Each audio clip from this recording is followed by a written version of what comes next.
नमस्ते, गपशप विद खनक में आप सबका स्वागत है। मैं हूं खनक हजेला और आप लोग देख रहे हैं गपशप विद खनक।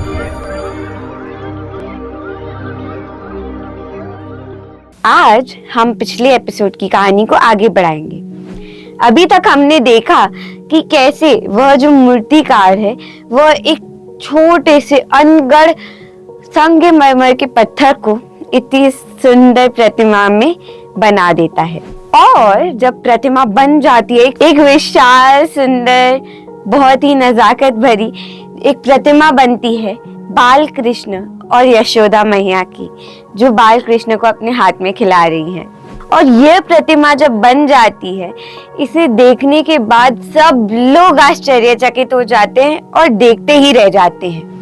मूर्तिकार उस दुकानदार को बुलाता है जिसकी पत्थर की दुकान से वह ये संगमरमर का पत्थर लाया था। हमने देखा कि कैसे वह दुकानदार जो है वह चौंक जाता है, प्रतिमा को देख के आश्चर्यचकित रह जाता है, उसकी आंखें खुली की खुली रह जाती हैं और वह पूछने लगता है मूर्तिकार से कि कहाँ से वह लाया है ये पत्थर, कैसे मिला उसे ये पत्थर, क्योंकि ऐसा जो पत्थर है वह मिलना बहुत मुश्किल है। और इतनी सुंदर प्रतिमा जिस पत्थर से बनी है वह पत्थर तो काफी कम मात्रा में मिलता होगा और ऐसी कैसी जगह मिलता नहीं होगा। मूर्तिकार जवाब में उस दुकानदार को बताता कि आप भूल गए, ये वही पत्थर है जो अनगढ़ था, आपकी दुकान से मैंने लिया था। ये वही दिन वाला पत्थर है, ये वही पत्थर है जिसे आप फ्री में लेने को तैयार थे और आपने घर तक भिजवाने का भी बोला था। और ये वही पत्थर है जिसके लिए कोई भी इंसान आपको एक फूटी कौड़ी नहीं दे रहा था। दुकानदार चौंक गया और वह सोच रहा था कि यही वो पत्थर है क्या जिसके लिए लोग एक पैसा, एक फूटी कौड़ी देने को भी तैयार नहीं थे। यह तो इतना सुंदर पत्थर है, चाहे बाहर से कैसा भी दिखता हो, अंदर से इतना सुंदर था कि भगवान जी की इतनी सुंदर प्रतिमा उसमें से उभर आई। दुकानदार ने फिर मूर्तिकार से पूछा कि आपको इसकी विशेषता कैसे दिखी, आपको कैसे पता चला कि ये इतना सुंदर प्रतिमा बन सकता है।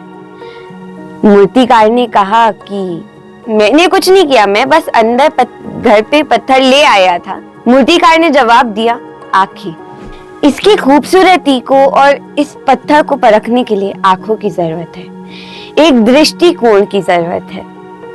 अगर आप चाहो तो किसी भी चीज को एक इस्तेमाल वाली या एक सुंदर चीज में बदलाव कर सकते हो, पर आप में वह नजर होनी चाहिए।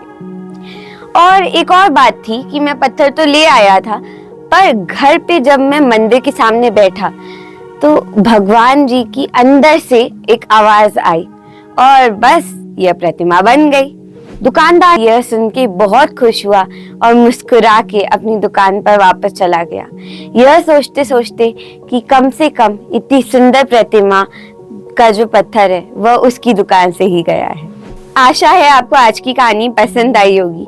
आज की कहानी से हमें दो बहुत खूबसूरत चीजें सीखने को मिलती हैं कि लोगों का जो जीवन होता है वह भी इसी तरह अनगढ़ रहता है, या हम ऐसा भी कह सकते हैं कि हमारे जीवन में ऐसी कई चीजें हैं या हमें ऐसे कई लोग मिलेंगे, ऐसी कई चीजें मिलेंगी जो अनगढ़ होंगी या लोग उन्हें पसंद नहीं करेंगे, पर हम में नजर ऐसी होनी चाहिए कि हम हर उस चीज को सुधार के एक सुंदर प्रतिमा बना दे या एक सुंदर आकार दे दे।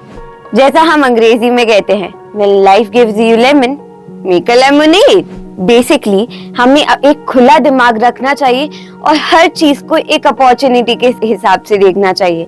क्या पता कोई चीज किसी भी आकार में बन के उभर जाए। और दूसरी चीज जो हमें इस कहानी से सीखने को मिलती है वह ये है कि हमें अपनी खुद की यूनिक दिशा में देखना चाहिए।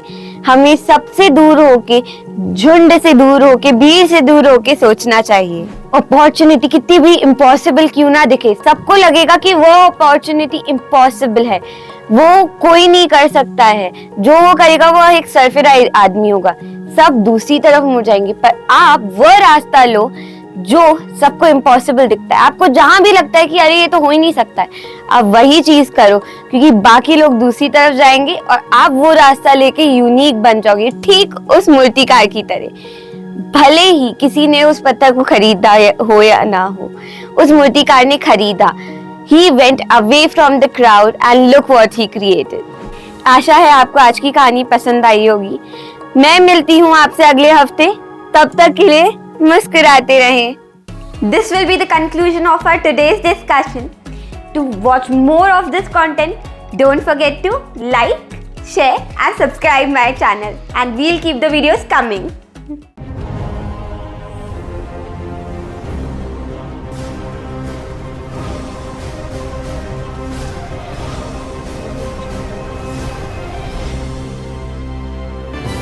A KH production.